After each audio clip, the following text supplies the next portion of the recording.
We work in the high ticket lead gen space. That's the ultimate goal. We're turning cold traffic into high paying customers, right? So it's like wires from strangers, and wires is what the highest amount of money comes in. So it just sounds nice. You guys heard it. This is Josh Troy, Wires from Strangers, founder of WFS Group. What's up, man? Thanks for jumping on. Thanks for having me. Hey, man, let's give everybody a little bit of context. We met at Jeremy's Q3 Inner Circle Mastermind. It was a fantastic weekend. You presented. I was really blown away by your presentation. I definitely wanted to connect. It had been a while since I had somebody on here talk about sales strategies, so in depth. I could tell from the way you presented that you have a ton of experience, and I figured, let's jump on the podcast and talk some shit. Definitely, dude. Well, it's funny because there's a few people there that were speaking or saying some stuff, and a few of them I was attracted to. I was like, hey, I like what that guy has to say. So it's funny because I like what you had to say. You like what I had to say. So why don't we have another conversation? Yeah, man, it was really cool. I've been part of Jeremy's mastermind for like 5 years now, and I've grown immensely from everything he's taught and from everybody he's brought onto the mastermind. So I'm really glad that you came on there, because there's a ton of marketing agency owners in there doing 6 figures a month, 7 figures a month. And ultimately, we're all here to help each other out. And that's what we want to do on this podcast today. We want to have a little bit of a chat about Wires from Strangers. First of all, that's a really dope name. But second of all, what you guys do and how you guys bring value to people. I'm sure people are going to be able to pull a bunch of golden nuggets from our conversation here. Our listeners are mainly 25 to 45 business owners, freelancers, people working from home, running online businesses, looking to master themselves, looking to master their business, their sales, or marketing. So I think this is a great combo for us. Totally. Yep. I'm looking forward to it, man. So what's up with Wires from Strangers? How did this come to life? Yeah. So first of all, Wires from Strangers, we also call it WFS Group. We scale integrity-based sales operations. And I think that was the presentation that you heard me speak on at the mastermind. It was like my 10 best nuggets for scaling integrity-based sales operations. And by the way, I emphasize the word integrity because I feel like we got to put the integrity back into this space. It's not everywhere. And so for me, rule number one, it's kind of a prerequisite before you scale a sales operation. You got to make sure you have the right intentions, and you have to make sure that the offer that you actually have is helping the audience that you're selling it to. So I'm really big on that. Integrity is a huge part of our core values. And so basically what we do, man, it's exactly how it sounds. We take wires from strangers, and the concept of the name, I'll actually tell you, it's kind of funny. I had bought that domain a long time ago before I ever actually started the company. I didn't really know what it would even be at the time, but I don't know if you ever buy domains. Yeah, all the time. I have so many domains, anything that sounds cool or I think is going to be trending in the future. And so for some reason, that name just really stuck with me before I even had the concept of the business model for Wires from Strangers. But so what we do in a nutshell, we scale sales operations, right? So we're a done for you outsource sales operation. And so we really primarily work in the high ticket alternative education space and anything really in lead generation. And so they quite literally outsource their entire sales department to us. Right. And a lot of businesses struggle with this and feel like maybe it's too far-fetched to work with a business like yours. A lot of people have a great offer, they have a great business, but they have shit sales. It's happened to me in my businesses. Yeah. When I don't have my sales up to par, you're not going to deliver even if your offer is good, even if you have a good product that's really needed in the market at that specific moment, even if there is buying power, you have to have a good sales system. I've had a ton of experience doing this through my agency for e-commerce and lead generation. So we've had e-commerce stores where we just sell the products directly on site, but we also have like a hybrid where people buy the products directly on site, but are also able to call in and check out through the phone just to be able to be walked through the process. And we see that specifically in products that are high ticket, people are going to feel more comfortable talking to somebody on the phone, making sure that they're getting what they really need, what they're really looking for, that they're buying the right item, that they're having their questions answered, all their objections, and then obviously closing the sale. So I found a lot of value in it. Yeah. I found a lot of value in the conversation that you had. And I figured we'd touch on a lot of the points that you hit during that conversation. I thought they were really interesting. And why don't we dive in a little bit? Let's do it. The first thing I wanted to say real quick is it's funny because you said, so many people with a good offer, but they still struggle with sales. And what I would say is like, you might know it's a good offer. They might know it's a good offer, but does the audience recognize that it's a great offer? I think there's often this disconnect between those two things. And so it's almost like, how do you classify a good offer? Right. And is it resonating with your target audience in your market that it's actually as good as an offer as you think it is? And so this whole process of pitch design, it's something, I mean, it's probably going to come up even more in this conversation, but pitch design is everything. Sales is not just getting on the phone and talking about the details that your offer includes. It's the way that you deliver the information that really dictates how powerful or good the offer is in the consumer's mind. Right. Yeah. The Right. last thing you want to do is come off as a robot, like you're reading off a checklist. Right. That's it, man. So what are the biggest mistakes you see people usually make in their sales system, whether they're doing it in-house or they're outsourcing to a company like yours? Man, that's tough. It's a broad question. And I think that it's nuanced too, right? It totally depends. I'll list off a few things that come to mind when you ask that question. But just like you heard me say when I was speaking at the mastermind, it's funny. Every time I talk about sales, I don't really talk about sales.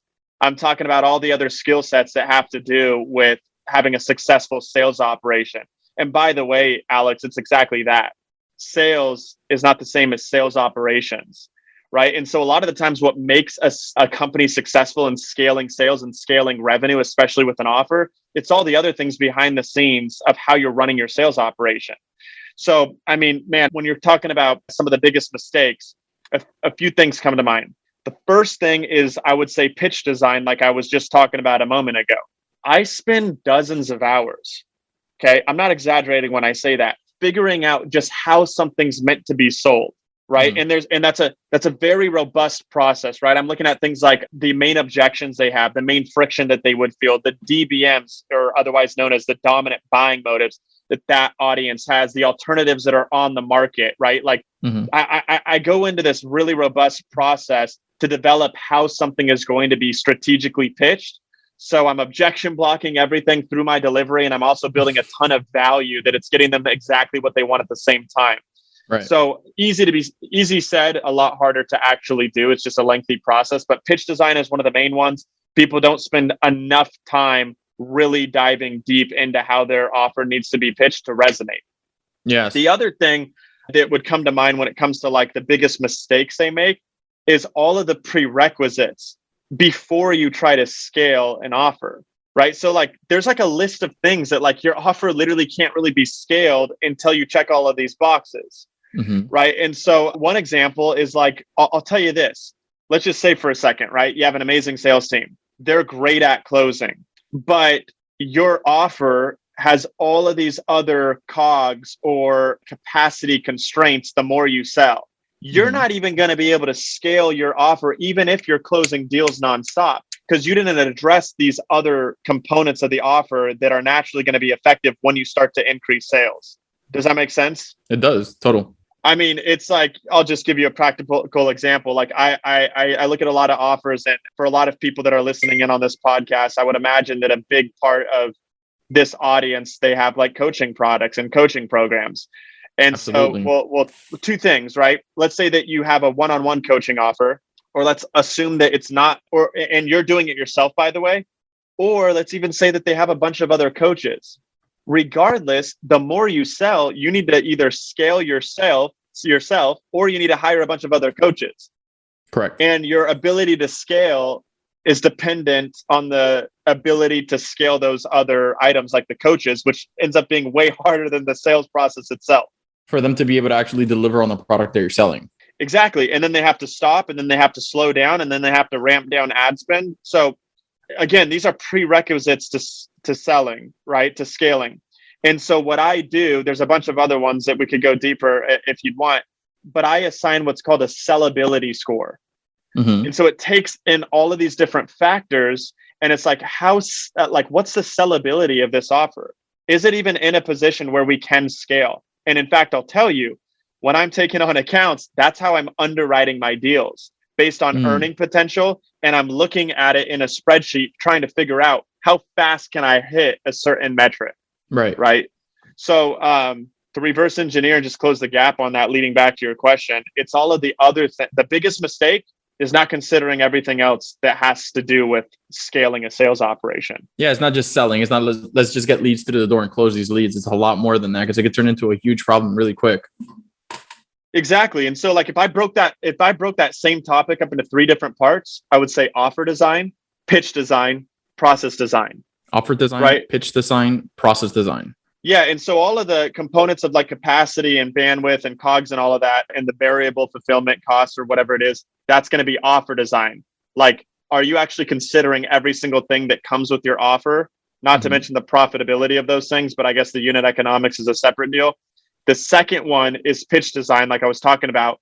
That's going to make the biggest difference. Let me pause for a second.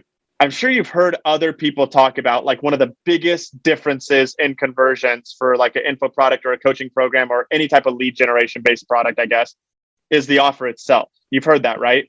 Right. There's confusion around that though. Even for myself, a long time ago when I first started hearing that, I thought they were talking about literally the offer. Like every time something wasn't selling, I would start adjusting the offer and what it came with. But that's actually not the case. It's how the offer is perceived. So it's really like the messaging around the offer and the way that you're presenting the offer. Right. And so again, that's pitch design. Gotcha. So it's not so really if you don't, changing up the deliverables or adding or removing things. It's just actually how you frame that actual offer. exactly. So people, they think, oh, well, it all comes down to the offer. People must not like what I have or what's included. I need to add more, or I need to change it, or I need to pivot. That's not what's actually happening. It's your ability to communicate the value of the program, which is actually pitch design. Has nothing to do with your offer. Love that. Less or more. Makes sense? Yeah, so that comes down important. to, I talk about something very similar, if not the same and very similar, as brand voice. Now the brand voice around your offer. How is it resonating with the person you're speaking to? Very important and lots of overlap. Different, but you're right in the impact that it makes. The brand voice and the messaging. But really, it's like, how do you communicate what you have in like a proprietary way? Not being gimmicky, by the way, but truly communicating the differentiation and the positioning of why your one thing, opposed to all the other options out there, is going to solve their exact problems and the way that they want it to. So it's all the pitch design. But then remember, to go back to it, I said offer design, pitch design, process design. Now, when it comes process to is delivery. No. So process design is the entire sales process is what I'm referring to right now. Okay. So it's super funny, right? Because I have a term I use frequently and I don't hear a lot of other people use it. It's called post-conversion services. So a marketer's job, a lot of the times, I guess, depending on who you ask, is done once the conversion is created. Well, especially in the lead gen or high ticket space, a conversion is most of the time scheduling a call. But for my team, the job just begins. Right. So it's all post-conversion services we focus on. And so what's really interesting is that just the way that you configure and set up your sales process makes a massive difference in sales. So that's the third big mistake that a lot of business owners make, is that their process design, it's not designed in a way that's most effective for closing deals, but it's also not designed in a way that's most effective in collecting the right data to make the correct optimizations to continue to improve it going forward. Correct. Now, a lot of the time I notice, especially because I've been in digital marketing for a while, is that not every time digital marketers care to see the process all the way through. Right. So you just mentioned, for a lot of people, the process is drive traffic to a specific source, collect info, or sell, and that's a conversion. Right. There's a lot more to it than that. Like, we've discussed certain elements. That we've discussed building an offer, right? Which entails brand voice, which entails marketing hooks, which entails, building the offer correctly. There's a targeting, obviously understanding the targeting aspect. But once you grab them, and once you have them in your ecosystem, there's a lot more to it than that. There's emails, there's text messages, there's booking calls, there's no-shows, there's reminder sequences. There's a whole lot to it to finally get them on the phone. And even after you get them on the phone, to get the deal closed. So it's not just driving the traffic, getting an email, getting a phone number. There's a whole lot to it more than that. And I run into a lot of issues at the agency where a lot of people want to work with us, want to become partners with us, but don't have that process defined. So once you open up that valve, once you start funneling traffic to a specific source, you might do good the first week, the first 2 weeks, but then you realize that you're trying to build a monster that's not going to scale correctly. And that's what forces you to look back at all these points that you're hitting on. So all of these are golden nuggets, man. Yeah, I mean, dude, so it all goes, everything you just said is a perfect example of process design. And so, by the way, there's about 15, what we call our proprietary selling systems. So anytime we take on an account for all of our accounts, there's like 15 main core methodologies that we roll out to be able to scale it, right? Yeah, So yeah. one of the ones in process design, it's called stage conversion methodology. It's our entire approach to how we're setting up all of the stages in the process and the sales cycle. And it has to do with integrating with marketing automation and these other things you're mentioning as well. But Right. so the analogy when I'm like teaching somebody this, right, is I always like to give the sandcastle analogy.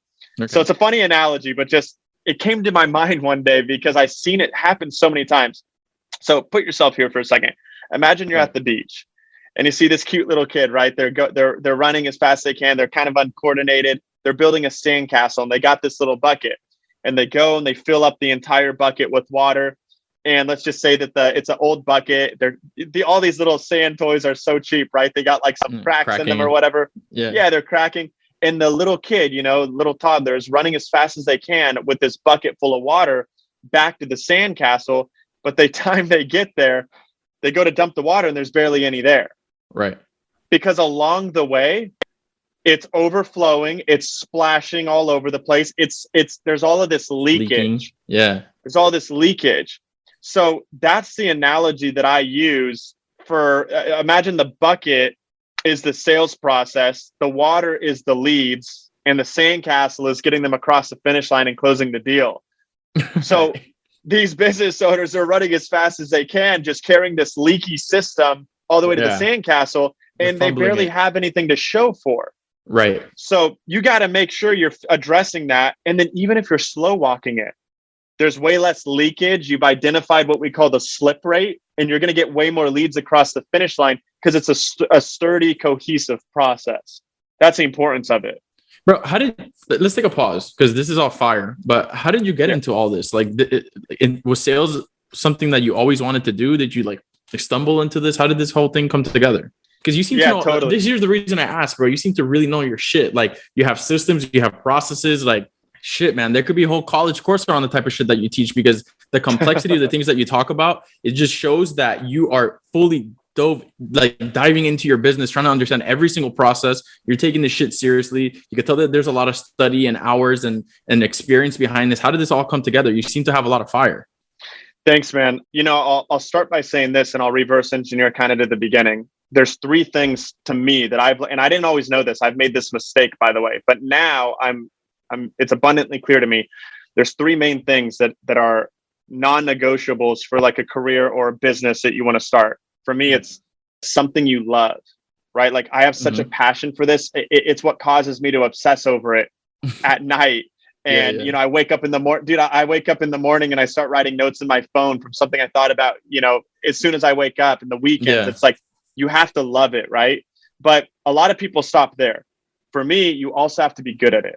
Okay. Right. If you love it and you're not great at it, that's your hobby. Okay. That's a hobby. If that's how you're making money, you got to love it and you got to be good at it. And my whole life, that's, everyone's always told me like, dude, your greatest gift is sales. It's talking to people. It's always been sales. And I'll backtrack into that in just a moment here. And we could get into kind of my story and how I got here. But the third thing really is referring to the business model. It's got to make a lot of money. Right. So I look for those three things. Like, and I actually have very specific criteria on do I love it? Am I good at it? And can it make a lot of money? Can it make a lot of money? And again, when it comes to make a lot of money, I have a very specific business model that I enjoy and that I look for. It needs to be able to ramp to a certain amount of money within a certain time frame at a certain profit margin. It's pretty specific of how I look at a business that I'm interested in doing. But the bottom line is, dude, you got to love it. You got to be good at it, and it's got to make money. Otherwise, there's not really a point in that being your career. So that's what it is for me.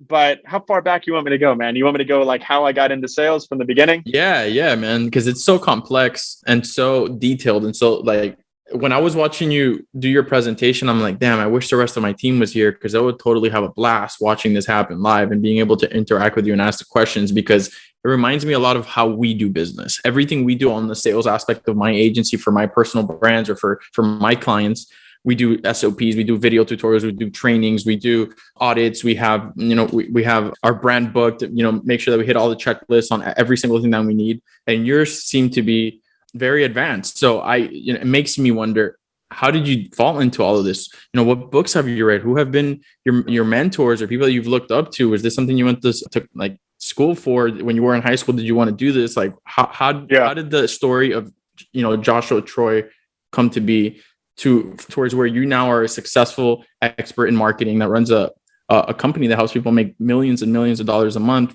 through your strategies? How did these strategies come to life? Yeah, man. So first of all, I've always loved sales. So, I mean, it goes back all the way into high school, which we don't really need to discuss, but it was kind of one of those things where I was just hustling and maybe didn't have the right way to do it at first. We'll leave it at that. Right. And so that was kind of my intro to sales. And I started getting very involved in selling. And I love the process of selling things. Right. Right. And so what actually happened is that I was going to school, right? I was going to college for strategic business management and entrepreneurship. I wanted to start a company. I didn't exactly know what I wanted it to be at the time, but I was going to college. And at the time, I was serving in fine dining restaurants. Okay. Think Mastro's, Morton's, these nice steakhouses, right? Yeah. And so it's really funny. I love talking about this story. It takes me back. Everyone always was telling me that it's not what you know, it's who you know.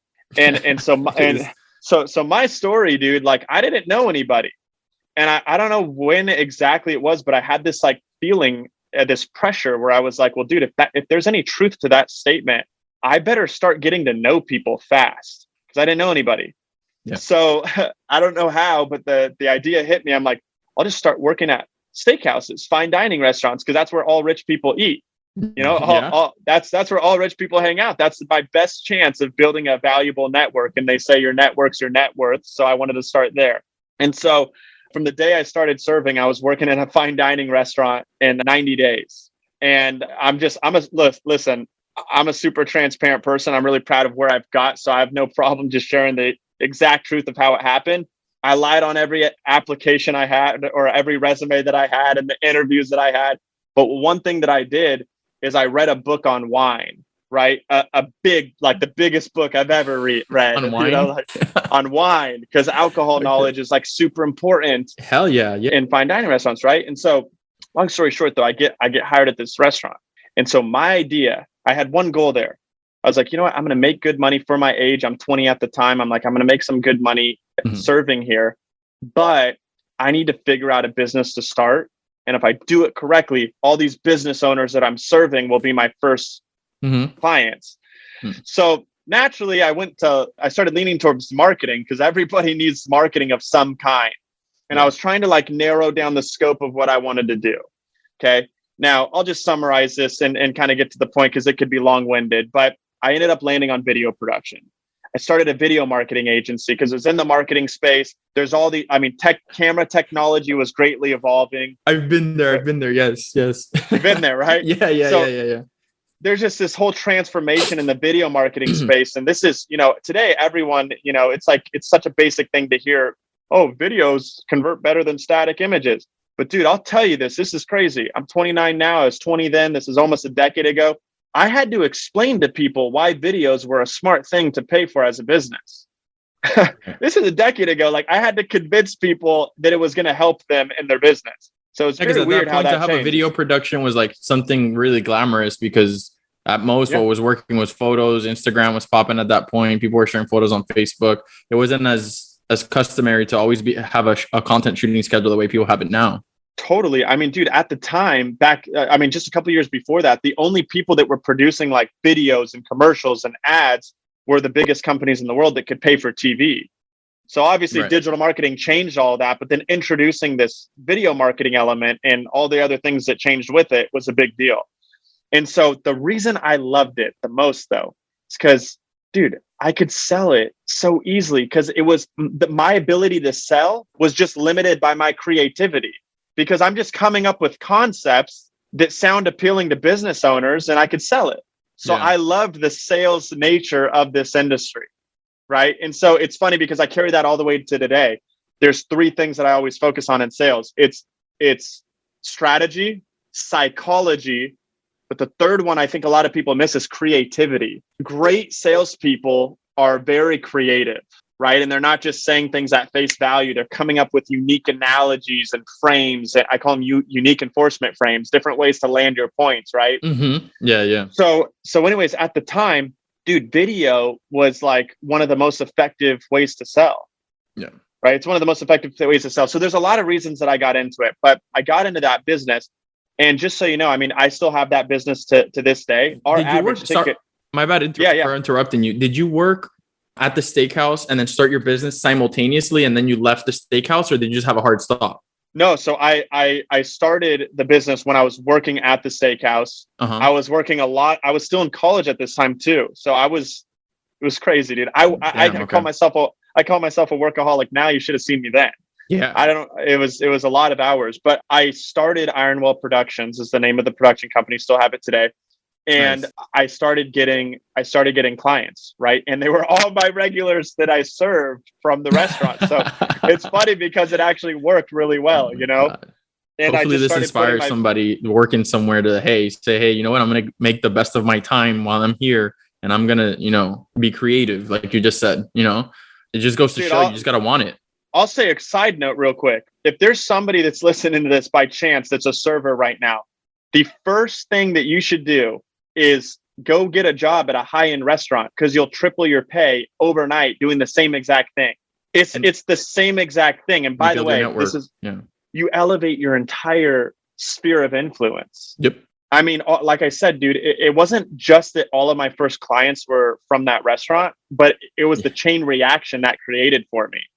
Right. And so I remember I was going into work one day. This is only a couple of months. I think it was like 3 months after I started the production company. I was going into work. And I remember I felt like I was losing money to go to work because I had to ignore opportunities in my business. I didn't have time to get things done. I wasn't able to continue to build the business. So I quit. Yeah, that was the time. That was it. That was your alert.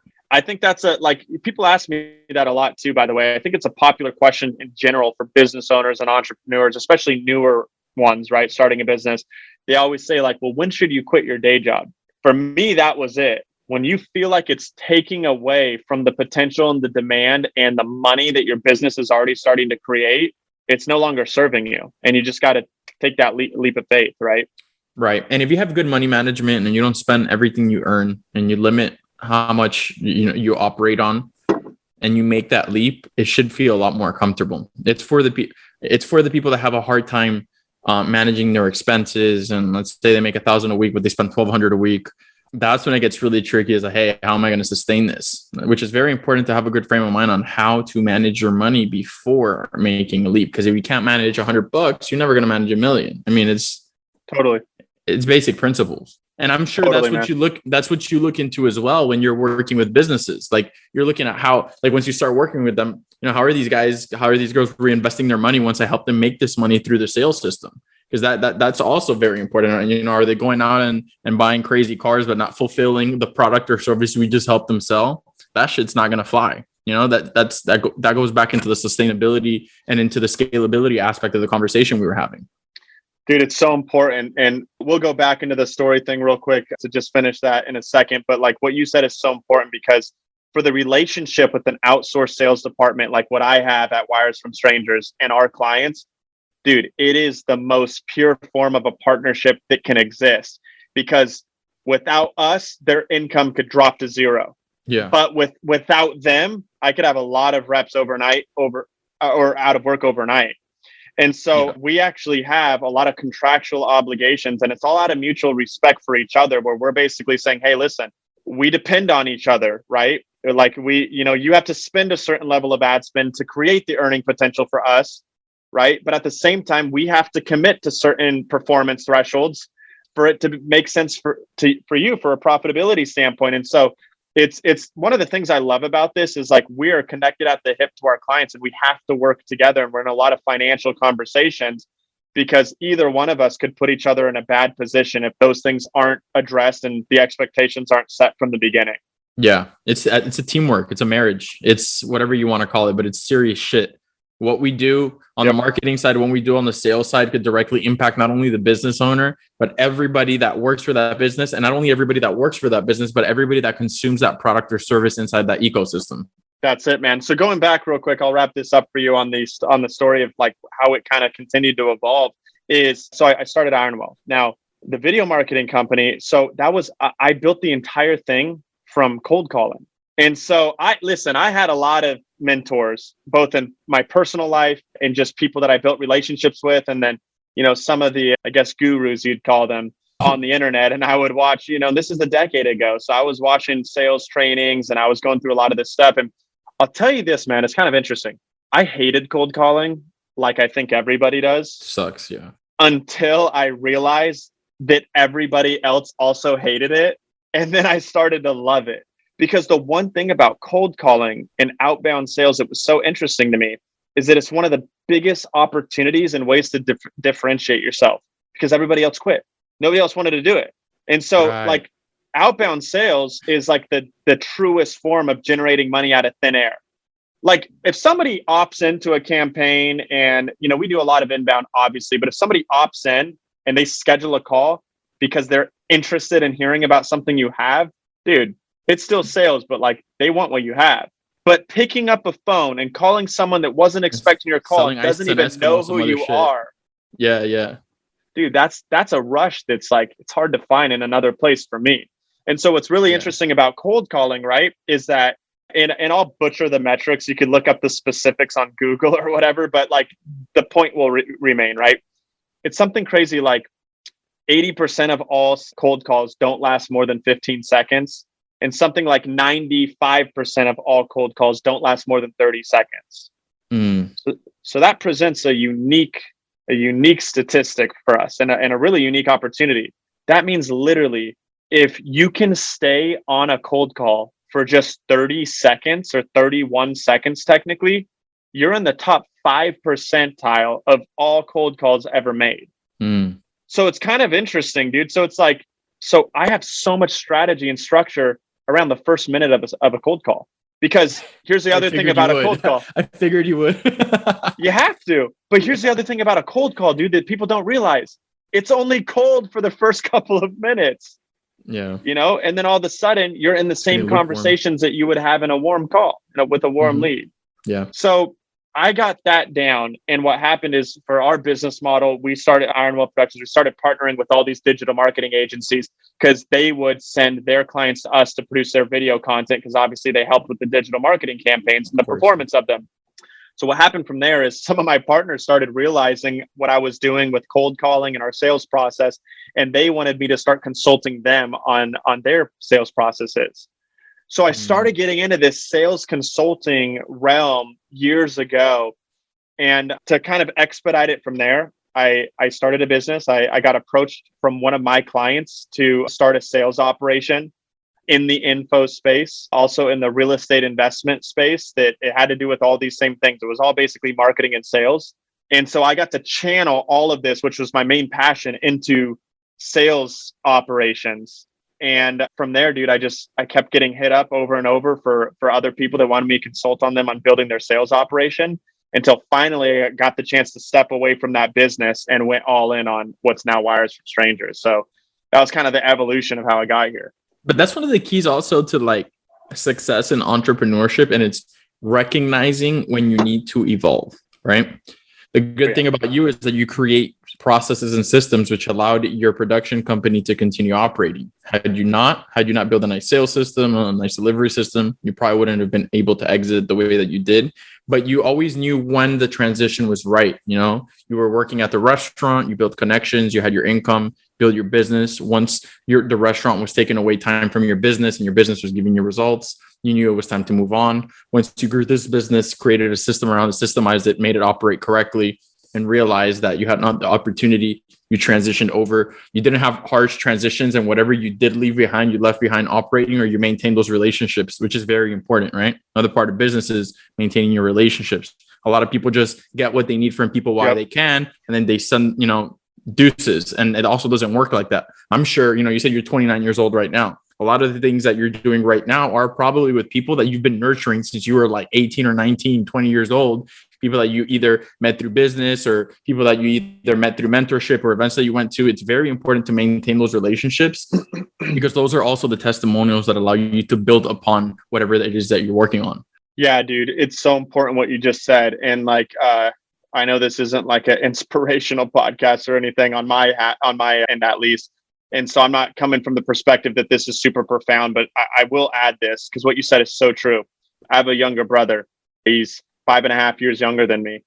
And he was asking me this a couple of years ago now. He was asking me, he's like, dude, what's your best advice for me to like get to where you're at in the shortest time frame? You know, or what's the best advice to just expedite, you know, my path to success? And dude, so here's the main thing, right? Through my 20s, because I'm on the back end of my 20s now. So it's interesting because I have a full decade of experience to be able to speak to this. Here's what was really interesting throughout this past decade. I was surrounded by people. I was surrounded by a lot of people and friends of mine that they just wanted to be rich so badly. They just told me that I just want to be rich. I just want to make more money. I just want to do this. And what would happen is they were so focused on the results that they wanted that they would keep jumping from one thing to another. Oh, this is going to make me a little bit more money. I'm going to jump over here. And then they want to make more money so badly. And then they jump over to this thing. All of a sudden, 10 years has gone by and they're not really making more money because they never developed a skill set, a high paying skill set that just kept building upon itself. You're chasing shiny objects. It's just shiny object syndrome from one thing to the next. And so what I've really found, especially if you're like a multi-entrepreneur and you're doing all these different things, dude, find something that builds upon itself, that just compounds your knowledge over and over. Otherwise, if you just keep starting over and you don't have any of this transferable value or expertise that lends itself to the next project that you're in, dude, life's too short, man. You're not that great that you could just keep knocking one thing after another. You'll be in a hamster wheel. You'll be in a hamster wheel. That's why I love sales and marketing, like you specifically sales marketing on my end, because ultimately you could apply that to anything. That skill set of selling, building offers, framing offers, building systems, delivering systems, knowing how to talk to people, doing cold calls. Man, if you weren't doing wires from strangers today, let's say, dude, you could take this knowledge that you have and have a multi-million-dollar business running in months if you wanted to, right? Just from grabbing all those frameworks and making sure that you stuck to those frameworks and going back to that. That's why I love that you document everything that you do. I always stress the importance of document your processes, document what you do, if not for others, for yourself, because sometimes we forget how to do certain shit and we could just have a quick tutorial. Like, for example, man, I buy real estate, right? As additional investments to my portfolio. I have SOPs on how to buy real estate, how to apply, how to approach the bank, how to do this. What papers do I need? What is this? What is that? Absolutely everything. That shit is key. And I think that's what's helped you scale so fast, but also scale the businesses that you work so fast. 100%. I mean, they say like one of the first things that you have to have to scale a sales organization or to have a scalable company is you need predictable revenue. And before you have predictable revenue, you need predictable lead flow. And usually before you need predictable lead flow, you need predictable processes. And so, it needs to be predictable. It needs to be repeatable. And so to your point, SOPs, I build SOPs every single day. I have for all of my businesses, right? For all of them. Dude, I'll tell you this. One of my business partners makes fun of me because I have an SOP for a massage. I have a massage SOP. Hell yeah. So, and I give it to the masseuse. But here's the thing, dude. You have to explain yourself. Anything that you want to be repeatable, you're going to want to have process documentation for. So it's not just for sales, for really anything you want to do. So I learned the whole, not from him specifically, but he's the one that drilled it into my head. One of my mentors, John D. Saunders, he's also an agency owner and investor as well. And he said, if you're ever sitting at your desk, like catching yourself doing something that you've done a ton of times over again, and you're trying to remember, or you're in the middle of it, why don't you just, in that same moment, create an SOP? You're going to do yourself a huge favor. Your future self is going to thank you and absolutely love you for it. And I preach it to this day. I use a great tool. I think I talked about it a few episodes back. I use Trainual. So I record a lot of videos for sales, for marketing, for copywriting, everything that has to do with running our business. And we have it on Trainual, and it's a great tool for onboarding new staff, new sales team members. It's really good because it helps people get up to speed. That way, when you get on those live calls to be able to train them and do, the live action, everybody's pretty much speaking the same language and on the same frequency. Totally, man. I always, the first time I do something always takes me twice as long, but every other time past that's a fraction of the amount of time because I have the SOP now. So you do that. Like every time you start something new that is going to be a process, you might as well rip the Band-Aid at that point and say, fuck it, I'm going to take twice as long, but I know I'm going to save myself a ton more time in the future. Well, the only caveat to that is I only do it on things that are going to be massively repeatable and high leverage. I think that's a big mistake that people make is they make SOPs for everything. What, like they'll, I actually had a conversation with an employee one time. They made an entire SOP on, it was like something to do with your email. Let's say it was creating an email address, right? And I guess there's some repetition in that, but that's not high leveraged enough. And why are you spending your time on something that's already such a quick task and you're not doing it every day? So there's certain process, and maybe that one's not a great example, but the point is like, don't waste your time creating processes for something that happen very infrequently. You always identify. In fact, I have a few mentors that call it your power stages. What is the most repeatable, high leverage action that you need? Make your SOPs for that first. Exactly. I love that. Joshua, where can people find more of your content, man? Do you have any free content out there, more interviews, more podcasts where people could learn about what you do? Where can we find it? Yeah. So I think we were talking about this the other day, Alex, and this is another reason I'm specifically grateful for this opportunity to be on the podcast. In my past, and I'm not big on name dropping, but I've been partnered with a lot of different celebrities, and do it. Flex them stats, man. Well, no, I've always been building other people's personal brands, and so recently, especially now with Wires from Strangers, I'm building my own. And so it's a little bit newer for me to get out there because I was always pushing other brands and getting other brands on podcasts and content and this types of stuff. I hear you. So there's not a ton of other podcasts right now, but what I would say the best thing for me is to follow me on my Instagram. It's Troy.Joshua, TROY.Joshua. Stay connected there. I'm always posting about all the different things I'm doing there. And then additionally, our Wires from Strangers is just wiresfromstrangers.com. There's just a small page that kind of shows you how you can learn a little bit more about what we're doing there. And Troy, man, I really appreciate you jumping on. I really hope we could continue this conversation in the future because I find a lot of value in what you do. And I look up to everything that you're working on right now. I have massive respect for it. That's why I wanted to hear on the podcast, man. I know the audience is going to want to hear a lot more. For now, what we've talked about, everyone, can be found on the show notes on whatever streaming platform you're on right now. And if it's not there, make sure to go to hustleinspireshustle.com/podcast and find our episode. The show notes will be linked to his social medias, to his business, and to anything that we may have talked about during this call. Thank you guys so much for tuning into the podcast. If you guys enjoyed the episode, make sure to leave a review, check us out on Instagram, on TikTok, on Facebook, on YouTube, on all the streaming platforms. As I usually say, we have over 95 countries tuning into this podcast. This episode is 80 something right now. So I really appreciate you guys showing support over the last 3 years, from our first episode with Andrew Frizella over to this episode right now with Troy Joshua. You guys have been incredible and set a huge platform for us, not only to be able to learn from each other, but to be able to teach you our processes and our systems so you guys can include them into your business. Thanks, Josh. Thanks a lot, Alex. Thanks everyone for listening. I'll see you all soon. All right, y'all. Catch you on the next episode.